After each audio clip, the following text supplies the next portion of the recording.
रात के अंधेरे में कुछ आवाजें ऐसी होती हैं जो सिर्फ सुनाई नहीं देती बल्कि इंसान को अपने पास बुलाती हैं। कहते हैं अगर किसी मौत के पीछे बदला, काला जादू और अधूरी आत्मा का दर्द जुड़ जाए तो वो आत्मा कभी शांति नहीं पाती। और आज की कहानी एक ऐसे श्राप की है जिसने पूरे परिवार को खत्म कर दिया। एक ऐसा कुंड जिसका पानी जिसने भी पिया वो कभी वापस जिंदा नहीं लौटा। और सबसे डरावनी बात, उस कुंड से आज भी रात में आवाज आती है, सुमन वापस आ जा। नमस्कार दोस्तों, आप देख रहे हैं मिडनाइट कहानियां बाय सचिन। आज मैं आपको जो कहानी सुनाने जा रहा हूं वो सिर्फ एक डरावनी कहानी नहीं है। ये एक ऐसा कथित श्राप है जिसका असर 20 साल बाद भी खत्म नहीं हुआ। कहा जाता है महाराष्ट्र के वाशिम जिले के करंजा तहसील के पास बसे एक छोटे से गांव में आज भी एक पुराना कुंड मौजूद है जहां रात के बाद कोई जाने की हिम्मत नहीं करता। लोगों का दावा है वहां आज भी पानी के ऊपर एक नीली आकृति दिखाई देती है और जिसने भी उसकी आवाज सुनी उसकी जिंदगी कभी पहले जैसी नहीं रही। तो लाइट बंद कर दीजिए, हेडफोन लगा लीजिए और तैयार हो जाइए एक ऐसे श्राप को सुनने के लिए जो मौत के बाद भी खत्म नहीं हुआ। साल 2019, दिवाली की छुट्टियां चल रही थीं। मैं अपनी मौसी सुमन ताई के घर गया हुआ था। वो अकेली रहती थीं। उनके पति विट्ठल काका की मौत करीब 20 साल पहले हो चुकी थी। मौसी का घर गांव के किनारे पर था। घर के पीछे घना जंगल और जंगल के बीच बहता एक पुराना नाला। दिन में वो जगह जितनी खूबसूरत लगती थी, रात में उतनी ही डरावनी। उस रात खाना खाने के बाद मैं और मौसी आंगन में बैठे थे। ठंडी हवा चल रही थी, चारों तरफ सन्नाटा था। तभी अचानक जंगल की तरफ से किसी के रोने जैसी आवाज आई। मेरे पूरे शरीर में सिहरन दौड़ गई, लेकिन मौसी बिल्कुल शांत थीं। उन्होंने बिना मेरी तरफ देखे कहा, वो रोज आते हैं, उन्हें अभी तक शांति नहीं मिली। मैं डर गया। कौन? मौसी कुछ देर चुप रहीं, फिर धीरे से बोली, क्या तुझे पता है तेरे विट्ठल काका कैसे मरे थे? मैंने ना में सिर हिलाया। मौसी ने गहरी सांस ली और फिर जो कहानी उन्होंने सुनाई उसे सुनने के बाद उस रात मेरी आंखों से नींद हमेशा के लिए गायब हो गई। 2 भाइयों की दुश्मनी इस गांव में देशमुख परिवार के 2 बड़े घर थे। एक घर था दत्तात्रेय देशमुख का और दूसरा उनके छोटे भाई गणपत का। दोनों सगे भाई थे, लेकिन जमीन जायदाद को लेकर दोनों परिवारों में बरसों से झगड़ा चल रहा था। गणपत काका का स्वभाव बहुत अजीब था। उन्हें तंत्र मंत्र, काला जादू और आत्माओं पर बहुत ज्यादा विश्वास था। गांव के लोग उनसे डरते थे। उनका एक बेटा था मोहन और एक बेटी रुक्मणी। उधर दत्तात्रेय के बेटे थे विट्ठल। मोहन और विट्ठल बचपन के दोस्त थे। घर वालों में दुश्मनी थी, लेकिन दोनों हमेशा साथ रहते थे। उन्हें क्या पता था कि एक दिन यही दोस्ती मौत का कारण बन जाएगी। कुंड वाली घटना बरसात का मौसम भी नहीं था, लेकिन उस दिन अचानक इतनी भयानक बारिश हुई कि जंगल का नाला उफान पर आ गया। गांव के कुछ लड़के, जिनमें मोहन और विट्ठल भी थे, नहाने और तैरने के लिए जंगल के उस पुराने कुंड पर गए। उस कुंड के बारे में गांव में एक बात मशहूर थी, उसके बीच का पानी जिंदा चीजों को नीचे खींच लेता है। लेकिन जवान लड़के ऐसी बातों पर कहां विश्वास करते हैं। सब पानी में छलांग लगा रहे थे। तभी अचानक मोहन चीखा, बचाओ, किसी ने मेरा पैर पकड़ लिया। सबके चेहरे सफेद पड़ गए। मोहन पानी के अंदर खिंचता जा रहा था। उसका हाथ ऊपर आता, फिर अचानक नीचे चला जाता। विट्ठल तुरंत उसे बचाने पानी में कूद गया। उसने मोहन का हाथ पकड़ लिया, लेकिन ऐसा लग रहा था जैसे पानी के नीचे कोई ताकत मोहन को और गहराई में खींच रही हो। उसी वक्त एक छोटा लड़का तुकाराम भी डूबने लगा। अब विट्ठल के सामने 2 जिंदगियां थीं। एक तरफ उसका दोस्त मोहन, दूसरी तरफ छोटा बच्चा तुकाराम, और वक्त बहुत कम। विट्ठल ने फैसला लिया। उसने पहले तुकाराम को बचाया, लेकिन जब तक वो वापस मोहन तक पहुंचा, मोहन गायब हो चुका था। मोहन की लाश अगले दिन सुबह, मोहन की लाश अपने आप पानी पर तैरती हुई ऊपर आ गई। उसकी हालत देखकर गांव वालों की चीख निकल गई।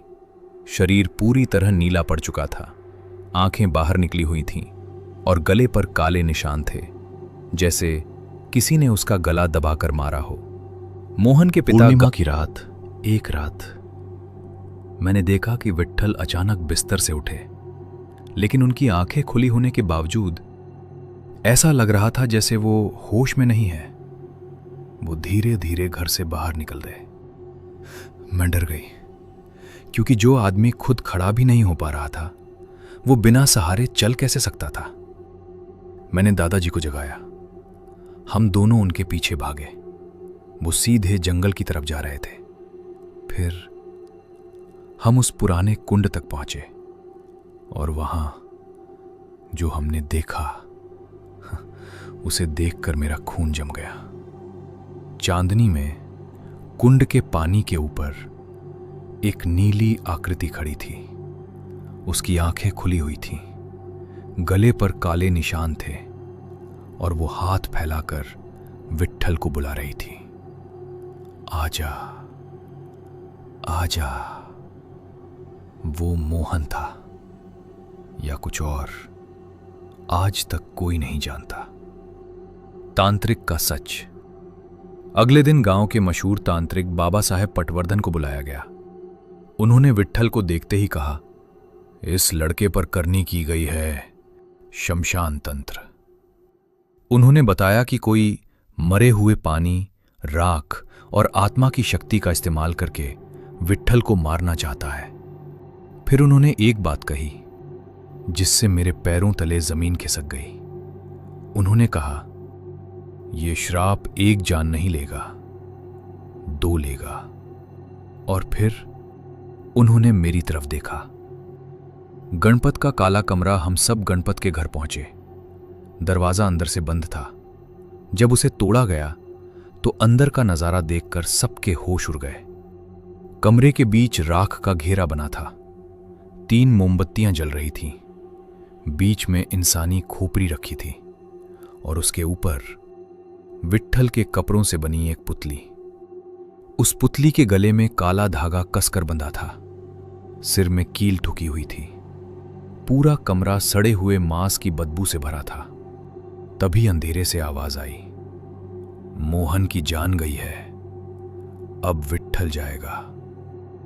वो गणपत थे, लेकिन अब वो इंसान नहीं लग रहे थे। बाबा साहेब ने तुरंत वो पुतली आग में फेंक दी। कमरे में अचानक तेज हवा चलने लगी। मोमबत्तियां बुझने लगीं और आग से चीखने जैसी आवाज आने लगी। काका, मुझे बाहर निकालो। गणपत पागलों की तरह चीखे और अपना सिर दीवार पर दे मारा। खून दीवार पर फैल गया और उसी जगह उनकी मौत हो गई। सबको लगा अब शाप खत्म हो चुका है, लेकिन असली डर अब शुरू होने वाला था। कुंड का पानी मोहन के श्राद्ध वाले दिन सुबह सुबह विट्ठल फिर घर से बाहर भागे। हम उनके पीछे दौड़े, लेकिन इस बार वो सीधे कुंड के किनारे जाकर बैठ गए और उन्होंने अपने हाथों से वो काला पानी पीना शुरू कर दिया। दादाजी चीखते रहे, मत पी! लेकिन विट्ठल रुक नहीं रहे थे। जब तक हम उन्हें पकड़ते बहुत देर हो चुकी थी। अचानक उनके मुंह से काला खून निकला, आंखें बाहर निकल आईं और वो जमीन पर तड़पने लगे। 1 घंटे बाद उनकी मौत हो गई। लेकिन सबसे डरावनी बात, डॉक्टरों ने कहा उनकी मौत ऐसे हुई थी जैसे कोई आदमी डूब कर मरा हो, जबकि वो पानी में उतरे तक नहीं थे। श्राप अभी बाकी था। विट्ठल की मौत के बाद मुझे भी सपने आने लगे। हर रात कोई आवाज मुझे बुलाती, सुमन आजा, यहां अकेले बहुत डर लगता है। एक रात सपने में किसी ने मेरा हाथ पकड़ लिया। उसका चेहरा इंसान जैसा नहीं था। मैं चीखते हुए उठी और मेरे गले पर गीले हाथों के निशान थे। उसके अगले दिन मैं काला पानी उल्टियों में निकालने लगी। बाबा साहेब ने मुझे देखकर सिर्फ एक बात कही, अगर जिंदा रहना चाहती हो तो इस गांव से हमेशा के लिए चली जा। और उसी दिन मैंने वो गांव छोड़ दिया। मौसी चुप हो गईं। आंगन में सन्नाटा था। मैं डर के मारे कुछ बोल नहीं पा रहा था। फिर मैंने धीरे से पूछा, मौसी, क्या वो आवाजें आज भी आती हैं? मौसी हल्का सा मुस्कुराईं, फिर बोली, हां, आज भी। और इसलिए मैं रात में कभी पानी नहीं पीती, क्योंकि मुझे डर है कहीं नींद में मैं उस कुंड का पानी ना पी लूं। इतना कहकर मौसी अंदर चली गईं और उसी वक्त जंगल की तरफ से फिर वही आवाज आई, सुमन, वापस आ जा। उस रात मैंने पहली बार महसूस किया कि कुछ श्राप मौत के बाद भी खत्म नहीं होते। तो दोस्तों, आपको क्या लगता है, क्या सच में उस कुंड में कोई शापित शक्ति थी, या ये सब काले जादू का असर था? कमेंट करके जरूर बताइए। अगर आपको ये कहानी पसंद आई हो तो वीडियो को लाइक जरूर करें, अपने दोस्तों के साथ शेयर करें, और ऐसे ही डरावने और रहस्यमयी अनुभव सुनने के लिए अभी सब्सक्राइब कीजिए मिडनाइट कहानियां बाय सचिन को। बेल आइकन दबाना मत